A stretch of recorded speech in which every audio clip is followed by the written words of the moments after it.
और meiosis second. तो meiosis first में क्रोमोसोम की संख्या आधी हो गई। जब सेकंड मेचुरेशन डिवीजन, जिसको सेकंड मियोसिस कहते हैं, तो सेकंड मियोसिस होगा तो पुनः क्रोमोसोम की संख्या आधी नहीं होती है। ये समसूत्री मतलब माइटोसिस के समान होता है। तो यहाँ से 2 से कितनी बन जाती है? 4। तो यहाँ पर क्रोमोसोम की संख्या पुनः आधी नहीं होती है। ये कहना चाहिए 4 सेल्स बन गए यहाँ पर। तो इसको हम लोग बोलेंगे स्पर्मेटिड। और पहला चरण क्या है? Formation of spermatid. तो पहले चरण में स्पर्मेटिड का निर्माण हुआ कि नहीं हुआ? सिंपल सी बात है, चित्र में क्लियर है। स्पर्मेटिड का क्या हो गया? निर्माण हो गया। अब दूसरा चरण है मेटामॉर्फोसिस का, ये चाहे स्पर्मेटोलियोसिस। इसका अर्थ होता है स्पर्मेटिड का स्पर्म में चेंज होना। स्पर्मेटिड का स्पर्म में चेंज होना क्या कहलाता है? स्पर्मेटोलियोसिस। लेकिन याद रखेंगे, कई बार यहां से क्वेश्चन आता है। स्पर्मेटिड गोलाकार है। स्पर्मेटिड क्या है? गोलाकार है और अचल भी होती है। लेकिन यहाँ पर ऐसी चेंजेज होती है, उसी कारण इसको मेटामॉर्फोसिस कहा जाता है। ऐसी चेंजेज होती है कि जब ये शुक्राणु में परिवर्तन होती है तो ये लंबाकार हो जाती है और चल हो जाती है। यहाँ पर ये गोलाकार है और यहाँ पर लंबाकार। यहाँ पर अचल और यहाँ पर क्या हो जाती है? चल हो जाती है। क्लियर? तो यहाँ पर कहना चाहिए जो दिख रहा है ना, ये कहना चाहिए स्पर्म है, शुक्राणु है। ये प्राइमरी जर्म सेल्स में हो रही है, ओवरी के टेस्टिस के अंदर। तो कहना चाहिए इसी प्रकार से उसमें अनेक क्रिया होती रहती है। तो शुक्राणुओं की संख्या कहना चाहिए करोड़ों में निर्माण होती रहती है। जैसे ही कहना चाहिए मेल जब 13-14 साल के होते हैं, जैसे उसमें सेक्स हार्मोन बनता है। मेल का सेक्स हार्मोन का नाम क्या होता है? एंड्रोजेन या टेस्टोस्टेरोन। एंड्रोजेन या टेस्टोस्टेरोन। इस सेक्स हार्मोन का निर्माण कौन करता है? इस सेक्स हार्मोन का निर्माण कौन करता है? मेल में। इसका निर्माण करता है टेस्टिस। टेस्टिस के अंदर में 2 सेल्स होती है, आप लोग को पहले ही बताया था मैंने। एक होता है इंटरस्टिटियल सेल्स, जिसका दूसरा नाम होता है लेडिंग सेल्स। इंटरस्टिटियल या लेडिंग सेल्स ही कहना चाहिए आगे चलकर एंड्रोजेन या टेस्टोस्टेरोन नामक सेक्स हार्मोन का निर्माण करता है। एक और सेल्स होती है टेस्टिस में, उसका नाम होता है सर्टोली सेल्स। सर्टोली सेल्स कहना चाहिए शुक्राणुओं को पोषण प्रदान करती है। क्लियर? तो मेल में जैसे ही 13-14 साल के होते हैं, टेस्टिस में सेक्स हार्मोन बनेंगे, तब उसमें स्पर्मेटोजेनेसिस की क्रिया प्रारंभ हो जाती है। और मेल में कहना चाहिए द्वितीयक लैंगिक लक्षण भी दिखाई देने लगता है। ये हो गया आप लोगों का स्पर्मेटोजेनेसिस। क्लियर है? ये अधिकांशतः कहना चाहिए 12वीं में अनिवार्य रूप से किसी न किसी सेट में आते रहते हैं। चित्र को आप लोग आंख मूंद कर याद कर सकते हैं। 1 से 2, 2 से 4, ये मल्टीप्लीकेशन, ये ग्रोथ फेज, ये मैच्योरेशन फेज, ये स्पर्मेटोलियोसिस, और अंत में कहना चाहिए 4 स्पर्म का निर्माण होता है। एक बार यहीं पर ऑब्जेक्टिव में क्वेश्चन आया था 12वीं में ही 2-3 साल पहले। वहां पर यह बताया गया था, देखिए ये है प्राइमरी स्पर्मेटोसाइट और यह है सेकेंडरी स्पर्मेटोसाइट। ये ऑब्जेक्टिव में दिया था। ऑब्जेक्टिव में यह दिया था कि प्राइमरी स्पर्मेटोसाइट से कितने स्पर्म बनते हैं। प्राइमरी स्पर्मेटोसाइट से कितने स्पर्म बनते हैं? तो कितना बन रहा है? 1 से। ये प्राइमरी स्पर्मेटोसाइट है, 4 बन रहा है। प्राइमरी स्पर्मेटोसाइट से 4 बन रहा है ना। अब दूसरा यहीं पर घुमा दिया था, ये है सेकेंडरी स्पर्मेटोसाइट। अब बताइए एक सेकेंडरी स्पर्मेटोसाइट से कितने स्पर्म बनती है? 2। इनसे 2 और इनसे 2। तो प्राइमरी स्पर्मेटोसाइट कहेंगे तो 4 याद रखेंगे। प्राइमरी स्पर्मेटोसाइट से कितने स्पर्म बनती है? 4। लेकिन सेकेंडरी स्पर्मेटोसाइट से कितने बनती है? 2। इसको याद रखेंगे आप लोग। क्लियर? अब उसके बाद कहने चाहिए स्पर्म का तो निर्माण हो गया। अब आगे चैप्टर में क्या दिया गया है? इस स्पर्म का नामांकित चित्र। इसको भी अधिकांशतः पूछा जाता है। ये स्पर्म है ना, इसका अगला है स्पर्म का नामांकित चित्र बनाइए। यदि ये क्वेश्चन आता है तो आप लोग थोड़ा सा बड़ा बनाएंगे, 1 पेज में बना देंगे उसको। ठीक है? अच्छे से चित्र को बनाएंगे और अच्छे से उसका नामकरण करेंगे। अधिकांशतः मैं ये देखा हूँ इसका नामांकित चित्र भी आता है, या तो स्पर्म का नामांकित चित्र, तो दूसरे सेट में ओहम का नामांकित चित्र। किसी सेट में स्पर्मेटोजेनेसिस तो किसी सेट में oogenesis। अल्टरनेट रूप से पूछता है, किसी में स्पर्मेटोजेनेसिस तो किसी में oogenesis, किसी में शुक्राणु का नामांकित चित्र तो किसी में अंडाणु का नामांकित चित्र। एक बार तो ये आया था इसका नामांकित चित्र दे दिया था, प्रश्न पेपर में इसका नामांकित चित्र दे दिया था और यहाँ पर ऐसे एरो कर दिया था A B C D। तो आपको वहां पर भरना था कि A वास्तव में क्या है, B क्या है, C क्या है, D क्या है। तो भाई आप उस चित्र को एक बार बनाएंगे, नामकरण को करके देखेंगे, तभी तो आपको पता रहेगा। ठीक है, तो आप लोग चित्र को अच्छे से बना लेंगे और उसका नामकरण देख लेंगे और वर्णन इसके आधार पर आप लोग कर सकते हैं आसानी से। ठीक है, तो एक बार थोड़ा सा चित्र आप देखते हैं। देखिए, ये शुक्राणु का नामांकित चित्र है। ये मानव शुक्राणु का क्या है, नामांकित चित्र है। अलग अलग जंतुओं में शुक्राणु का चित्र अलग अलग होता है। अलग अलग जंतुओं में शुक्राणु का चित्र अलग अलग होता है। जैसे आप लोग उधर जाएंगे, प्लेटीहेल्मिन्थेस, निमेटहेल्मिन्थेस, एनिलिडा, आर्थ्रोपोडा, मोलस्का, तो उधर के जीव जंतुओं का स्पर्म अलग अलग होती है। यहाँ से भी नीट में कई बार पूछा जाता है क्वेश्चन, मतलब नीट में यहीं से केवल नहीं पूछा जाएगा किस जंतु में किस प्रकार के होती है, किस में टेल पाई जाती है, किस में टेल नहीं पाई जाती है, इस प्रकार से उसमें क्वेश्चन आता है। क्लियर। तो यहाँ पर देखते हैं हम लोग मानव का, ये जो मानव का शुक्राणु उसको हम लोग कहना चाहिए 3 पार्ट में बांट देते हैं। कितने पार्ट में बांट देते हैं, 3 पार्ट में। पहला है हेड, सेकंड है मिडिल और तीसरा है टेल। अग्रभाग, मध्य भाग, पश्च भाग।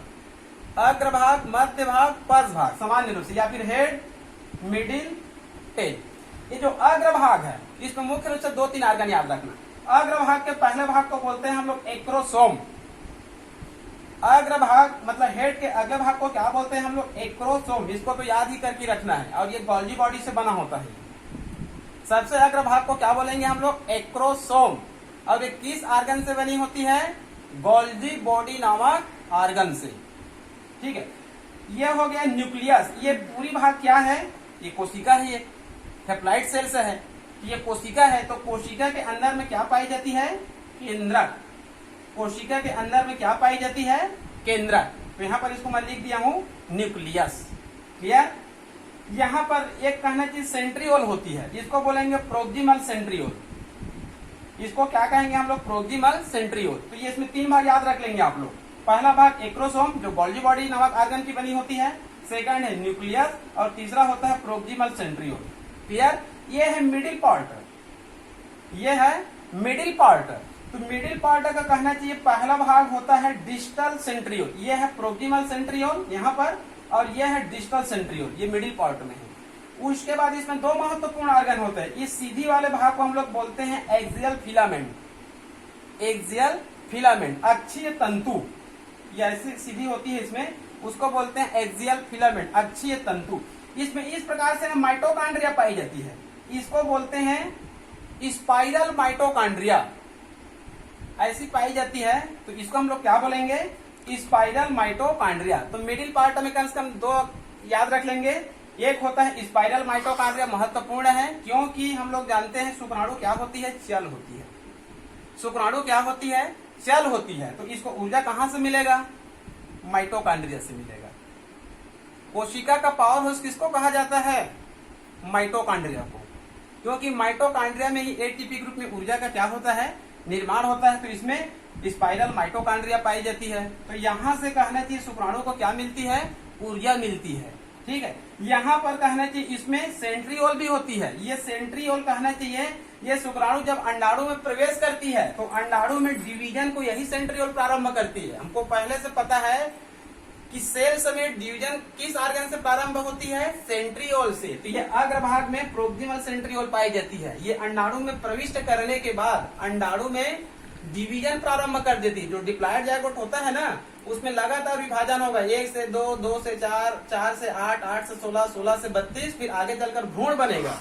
तो प्रोक्सिमल सेंट्रियोल ही कहना कि अंडाणु में क्या प्रारंभ करती है, डिवीजन को। और ये भी याद रखेंगे, जैसे कि आगे बढ़ेंगे हम लोग निषेचन में, जैसे कि हम लोग निषेचन पढ़ेंगे तो ये हमको ये जानना होगा कि शुक्राणु के वास्तव में कितने भाग अंडाणु में प्रवेश करते हैं। हम लोग बोलते हैं निषेचन में अंडाणु और शुक्राणु का मिलन होना, अंडाणु और शुक्राणु का मिलन होगा। लेकिन आप लोग इतना याद रखेंगे, शुक्राणु का पूरे भाग अंडाणु में प्रवेश नहीं करती है। शुक्राणु का पूरा पार्ट्स अंडाणु में प्रवेश नहीं करती है, केवल अग्रभाग ही प्रवेश करती है।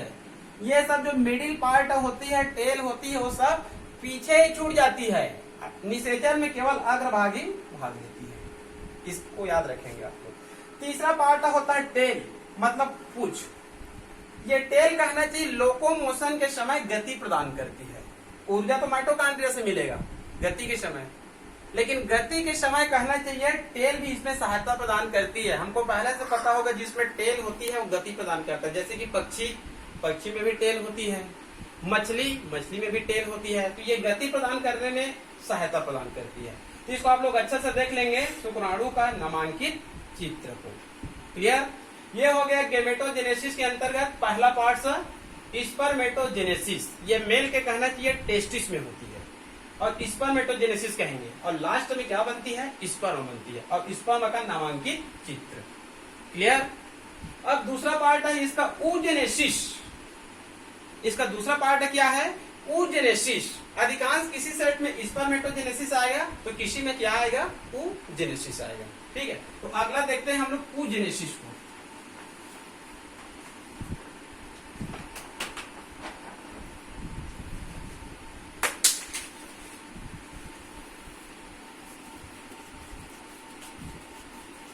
ये है oogenesis। ये बहुत ही सिंपल है। स्पर्मेटोजेनेसिस का अध्ययन कर लिए तो oogenesis बहुत ही सिंपल है। ठीक है जी। oogenesis की क्रिया किसमें होती है? फीमेल के ओवरी में, और अंत में क्या बनेंगे? ओवम।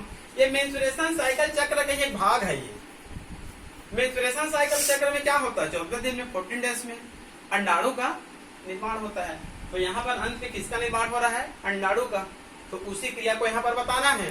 फीमेल जैसे ही कहना चाहिए 12, 13, 14 साल की होती है, उसमें कहना चाहिए सेक्स हार्मोन बनेंगे ओवरी से, तब उसमें कहना चाहिए oogenesis की क्रिया होती है, और oogenesis क्रिया के अंत में क्या होगा? ओवम का क्या होगा? निर्माण होगा। उसके बाद चित्र तो लगभग स्पर्मेटोजेनेसिस ही है, लगभग यहाँ तक, तो इसमें कोई प्रॉब्लम ही नहीं है। तो यहाँ पर देखते हैं oogenesis। oogenesis की क्रिया 3 चरणों में होती है। स्पर्मेटोजेनेसिस को पहले हम लोग 2 पार्ट में बांट दिए थे, फिर पहला पार्ट को 3 पार्ट में बांटे थे, तो यहाँ पर डायरेक्ट इसको 3 पार्ट में बांट देंगे। ठीक है, यहाँ पर देखिए पहला मल्टीप्लीकेशन फेज। पहला है मल्टीप्लीकेशन फेज, मतलब गुणन प्रवस्था। पुस्तक में इसको प्रोलिफरेशन ऐसे कुछ लिखा रहता है, लेकिन शाब्दिक अर्थ है इसका मल्टीप्लीकेशन फेज, मतलब गुणन प्रवस्था 1 से 2, 2 से 4, 4 से 8, 8 से 16 बनना। दूसरा है ग्रोथ फेज, वृद्धि अवस्था, मतलब आकार में बड़ी होना। तीसरा है मेचुरेशन फेज। मेचुरेशन फेज मतलब विभाजन अवस्था, मतलब एक प्रकार से क्या होती है? मियोसिस डिवीजन ही है, जिसमें क्रोमोसोम की संख्या मातृ कोशिका से कितनी हो जाती है? आधी हो जाती है। क्लियर? अब यहाँ पर इस चित्र की सहायता से देखते हैं। देखिए, इसको 3 पार्ट में बांट दिए हैं। First part, second part, third part. First part, second part, third part. पहला है मल्टीप्लीकेशन फेज, सेकंड है ग्रोथ फेज, और तीसरा है मेचुरेशन फेज। ठीक है, अब देखते हैं मल्टीप्लीकेशन में स्पर्मेटोजेनेसिस जैसे है, जैसे कि 1 गोलाकार, फिर 2, फिर 4। उसमें भी लिखे थे जर्म सेल्स है, प्राइमरी जर्म सेल्स है, यहाँ पर भी लिख दिए प्राइमरी जर्म सेल्स है, लेकिन याद रखेंगे ये डिप्लॉयड अवस्था में होती है। किस अवस्था में होती है? डिप्लॉयड अवस्था में होती है, द्विगुणित है। क्लियर? और ये विभाजन एक प्रकार से मल्टीप्लीकेशन कौन सी विभाजन होती है? माइटोसिस होती है। 1 से 2, 2 से 4 बनेंगे, लेकिन क्रोमोसोम की संख्या मातृ कोशिका के बराबर ही रहेंगे, क्योंकि माइटोसिस डिवीजन है। तो देखिए 1 से 2, 2 से 4। अब यहाँ पर इसको क्या बोल देंगे? ऊगोनिया। उसमें क्या बोले थे हम लोग? स्पर्मेटोगोनिया।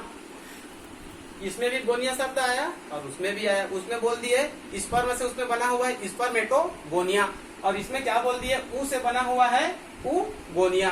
क्लियर? अब यह हो गया मल्टीप्लीकेशन फेज। ये दूसरा है ग्रोथ फेज। ग्रोथ फेज मतलब आकार में बड़ी होना। तो इसमें से किसी एक को हम लोग ले लिए, तो ये आकार में हम लोग इनसे बड़ी बना दिए। चित्र बनाते समय याद रखेंगे ग्रोथ फेज का चित्र इनसे बड़ी ही बनाना है, तभी वो ग्रोथ फेज का चित्र है। तो देखिए इनसे आकार में थोड़ा सा क्या बना दिए हम लोग? बड़ी बना दिए। तो इसको हम लोग बोलेंगे ग्रोथ फेज। और यहाँ पर बोल दिए थे oogonia, तो यहाँ पर जो बनती है ना ग्रोथ फेज में, इसको हम लोग बोलेंगे प्राइमरी oocyte, और ये हो जाएगा सेकेंडरी oocyte। उसमें हम लोग क्या बोले थे, प्राइमरी स्पर्मेटोसाइट, सेकेंडरी स्पर्मेटोसाइट, उसके बाद स्पर्मेटिड, फिर स्पर्म। तो इसमें डायरेक्ट है प्राइमरी oocyte, सेकेंडरी oocyte और मेजर ओवम, मतलब परिपक्व अंडाणु। क्लियर? तो यहाँ पर थोड़ा सा ध्यान देंगे। देखिए यहाँ पर ये ग्रोथ फेज है 2n है, डिप्लॉइड अवस्था है, मतलब क्रोमोसोम की संख्या अभी 46 है। तो यहाँ पर फर्स्ट मैच्योरेशन होगा। कौन सा डिवीजन होगा? First maturation. तो आप लोग को पहले बताया था मैच्योरेशन डिवीजन मतलब क्या होता है, मियोसिस डिवीजन। कौन सा डिवीजन है? मियोसिस। और मियोसिस दो चरणों में होती है, first meiosis, second meiosis. First meiosis, second meiosis. तो फर्स्ट मियोसिस में ही क्रोमोसोम की संख्या आधी होती है, सेकंड मियोसिस में आधी नहीं होती है। तो देखिए यहाँ पर चित्र में क्लियर है। फर्स्ट मैच्योरेशन डिवीजन हुआ तो 2 सेल से तो बने, 1 से 2। तो यहाँ पर क्रोमोसोम की संख्या क्या हो गई? आधी हो गई। यहाँ पर 46 है ना, 2n, तो इसमें कितने आ जाएगी? 23। और इसमें कितनी आ जाएगी? 23। लेकिन ये पोलर बॉडी है, इसका कोई मतलब नहीं है। ये आगे चलकर क्या हो जाती है? डेथ हो जाती है। केवल क्रोमोसोम का यहाँ पर बंटवारा होती है। इसमें 23, इसमें 23, ये पोलर बॉडी है। पोलर बॉडी को आगे चलकर कोई कार्य नहीं है, आगे चलकर कुछ दिनों बाद क्या हो जाती है? वो डेथ हो जाती है। क्लियर? उसके बाद ये कहना चाहिए सेकेंडरी oocyte बन गया। इसमें अब कौन सा डिवीजन होगा? Secondary maturation division. और सेकेंडरी मैच्योरेशन डिवीजन को हम लोग बोलते हैं सेकंड मियोसिस। और सेकंड मियोसिस एक प्रकार से समसूत्री है, जिसमें क्रोमोसोम की संख्या आधी और नहीं होती है। तो देखिए इसमें 23 है, सेकंड मैच्योरेशन डिवीजन या सेकंड मियोसिस होती है। तो यहाँ पर 1 से पुनः 2 बनेंगे, 1 और 2, 1 और 2। तो वास्तव में इसमें 23 है, इसमें भी 23, इसमें भी 23, तो इसमें भी n ही रहेंगे। इसमें भी क्या रहेंगे? n ही रहेंगे।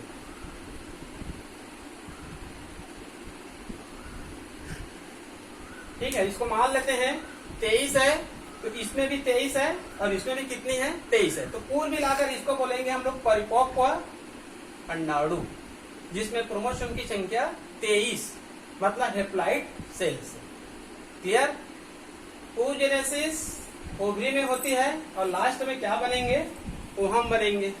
3 अवस्था है, multiplication phase, growth phase, maturation phase. ये हो गया मल्टीप्लीकेशन, ये हो गया ग्रोथ, और ग्रोथ के बाद यहाँ पर मैच्योरेशन होगा, फर्स्ट मियोसिस, सेकंड मियोसिस, और अंत में कहना चाहिए ओहम का निर्माण। इतना याद रखेंगे। फीमेल में oogenesis में हमेशा एक ही ओहम बनेंगे। फीमेल में oogenesis में हमेशा कितने ओहम बनेंगे? एक ही बनेंगे। मेल में शुक्राणु जो बनती है ना, करोड़ों की संख्या में होती है। तो फीमेल में हमेशा कितने बनेंगे? एक ही बनेंगे। कभी कभार किसी केसेस में 2 बनती है, लाखों करोड़ों केस में कभी कभार 2 बन जाती है। लेकिन हमको इतना याद रखना है कि एक में एक ही बनती है। 2 कैसे बनेगा? उसका अध्ययन हम लोग जेनेटिक्स के अंतर्गत सेक्स डिटर्मिनेशन है, उसके अंतर्गत अध्ययन करेंगे। थोड़ा सा बता देता हूँ। मान लो कई बार कहना चाहिए जैसे कि फीमेल में 2 ओवरी है, तो दोनों ओवरी में एक साथ मेंस्ट्रुएशन साइकिल नहीं चलती है, एक बार लेफ्ट और उसके बाद राइट।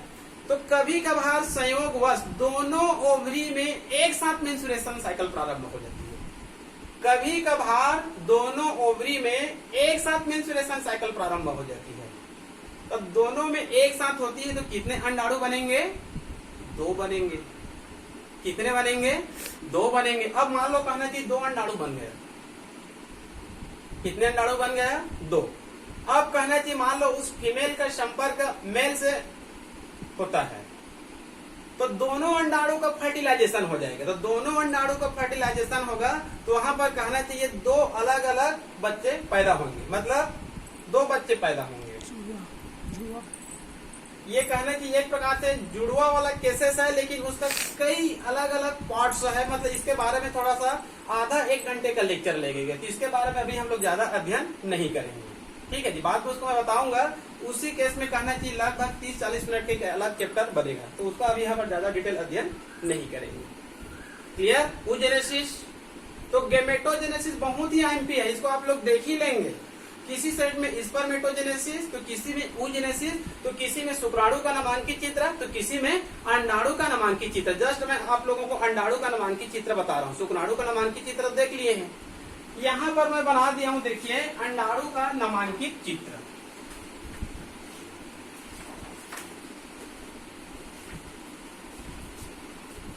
अंडाणु का ये नामांकित चित्र, हालांकि ये फर्टिलाइजेशन से संबंधित है, फर्टिलाइजेशन को आप लोग को जस्ट आगे बताऊंगा, लेकिन यहाँ पर मैं केवल अंडाणु का नामांकित चित्र बता रहा हूँ, क्योंकि अंडाणु का नामांकित चित्र किसी न किसी सेट में आता है। ये जो चित्र है ये निषेचन होते हुए अंडाणु का नामांकित चित्र है। तो अभी हम लोग केवल इतना को देखेंगे, ये अंडाणु का नामांकित चित्र है, पुस्तक में आप लोग देख लेंगे, एक बार बनाकर देखेंगे और नामकरण को अच्छे से करेंगे, आप लोगों को पूरे के पूरे नंबर इसमें मिलेगा। ठीक है, ये अंडाणु का नामांकित चित्र। अंडाणु मतलब हैप्लॉइड सेल्स है।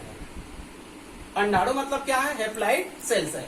तो सेल्स में क्या क्या होते हैं उसी को इसमें याद करना है। देखिए ये सेल्स है, ये केंद्रक है, ये क्या है? ये केंद्रक, यहाँ लिख दिया हूं मैं, केंद्रक है। ये कोशिका के अंदर क्या पाई जाती है? द्रव के रूप में प्रोटोप्लाज्मा, जीव द्रव्य। तो इसको मैं लिख दिया हूं ऊप्लाज्मा। तो हम इसको क्या कहेंगे? हम लोग ऊप्लाज्मा बोलेंगे। एक प्रकार से वो प्रोटोप्लाज्मा का ही रूप है वो, और ये केंद्रक ही है। और इसके चारों तरफ जो मेम्ब्रेन होती है, इसके चारों तरफ जो मेम्ब्रेन होती है, इस मेम्ब्रेन को हम लोग क्या बोलेंगे? Plasma membrane. पुस्तक में जो चित्र दी गई है उसमें संभवतः देखना प्लाज्मा मेम्ब्रेन नहीं लिखा है, प्लाज्मा मेम्ब्रेन उसमें नहीं लिखा है, लेकिन जानेंगे हम कोशिका है तो उसके चारों तरफ जो मेम्ब्रेन होती है उसको सेल मेम्ब्रेन या फिर क्या बोलेंगे? प्लाज्मा मेम्ब्रेन ही कहेंगे। दूसरे पुस्तकों में लिखा रहता है, 12वीं के पाठ्य पुस्तक के कई चित्र मैं देखा हूं उसमें प्लाज्मा मेम्ब्रेन नहीं लिखा है।